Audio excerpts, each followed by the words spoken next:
Alhamdulillah wa syukurillah. Allahumma sholli ala Muhammad wa ala ali Muhammad kama shallaita ala Ibrahim wa ala ali Ibrahim fil alamin innaka Hamidum Majid. Bapak dan Ibu, mohon maaf mengganggu zikir Bapak dan Ibu sebentar untuk saling mengingatkan pada kebenaran dan kesabaran dari ajaran agama kita. Bapak dan Ibu, ada satu pendapat yang sangat menarik dari seorang filosof Jerman namanya Bertolt Brecht. Saya nggak tahu bacanya gimana. Dia mengatakan bahwa ada banyak jenis kebodohan, dan kebodohan yang paling berbahaya adalah kebodohan politik. Orang berkata, aku tidak peduli dengan politik. Masa bodoh dengan politik? Dia tidak sadar bahwa seluruh kehidupannya itu ditentukan oleh politik. Harga rumah, harga bahan pokok, kebijakan pendidikan, dan lain-lainnya semua ditentukan oleh politik. Kemudian yang kedua, Bapak dan Ibu, saya juga masih akan menyitir pendapat orang Jerman. Yang ini adalah pendapat dari seorang Jerman yang sangat terkenal, yaitu Hitler, Jadi manakala Hitler pada tahun 1940,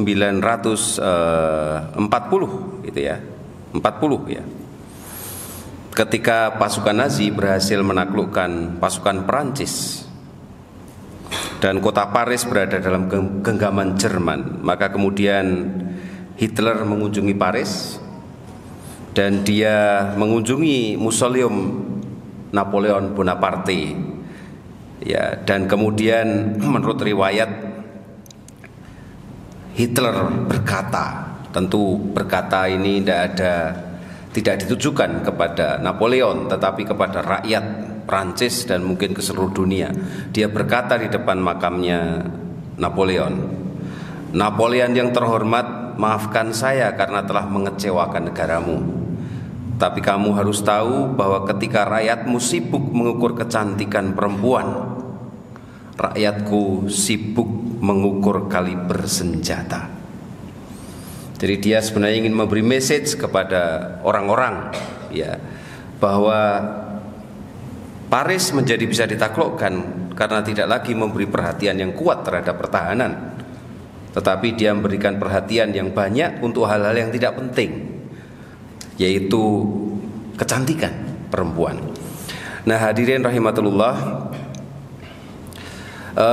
berkaitan dengan apa yang sekarang ini terjadi, saya kira ini mengingatkan pada kita betapa pentingnya kita memilih pemimpin yang tepat di dalam kehidupan bernegara kita melalui partisipasi kita dalam pemilu yang akan datang.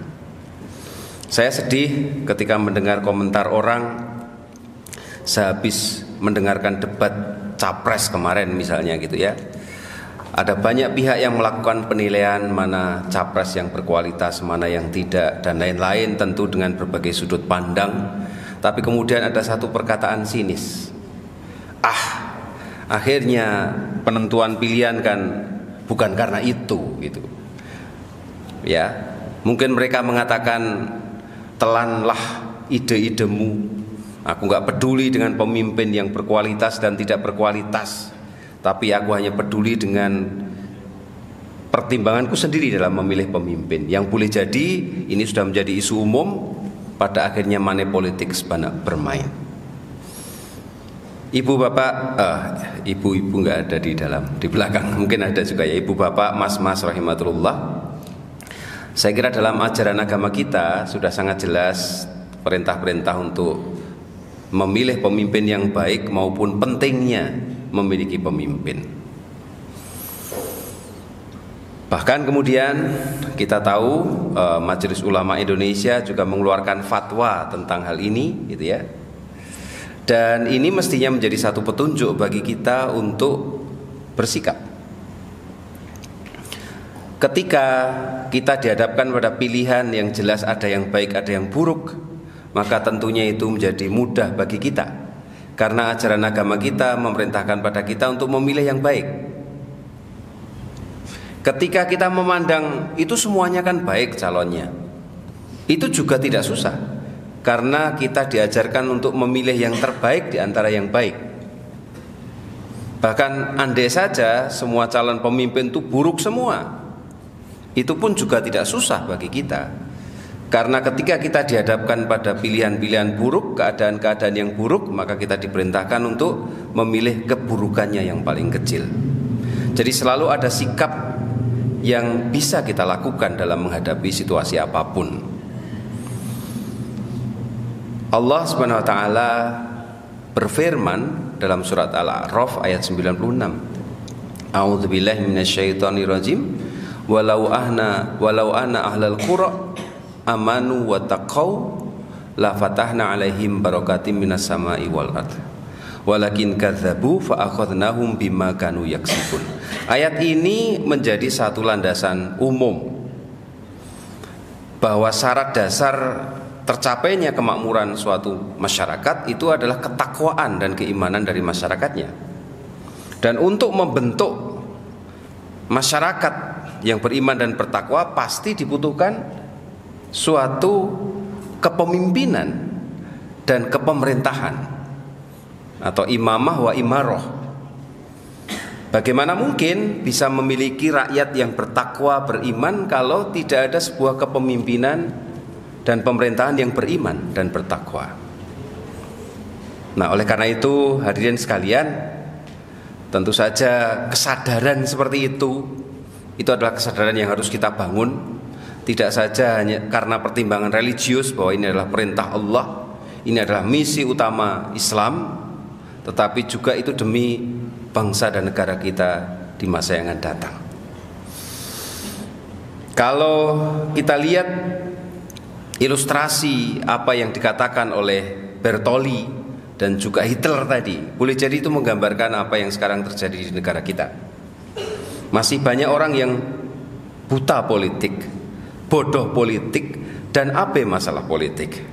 Bahkan abe masalah politik ini juga kadang-kadang terjadi di kalangan-kalangan yang merasa dirinya menjalankan ajaran Islam, yaitu menganggap bahwa memikirkan masalah politik itu bukan tugas ibadah, sehingga mereka memahami ibadah itu hanyalah ibadah-ibadah mahdhah. Nah, oleh karena itu Bapak dan Ibu, kesadaran ini mari kita bangkitkan sehingga kita bisa memilih pemimpin yang benar-benar kita dambakan.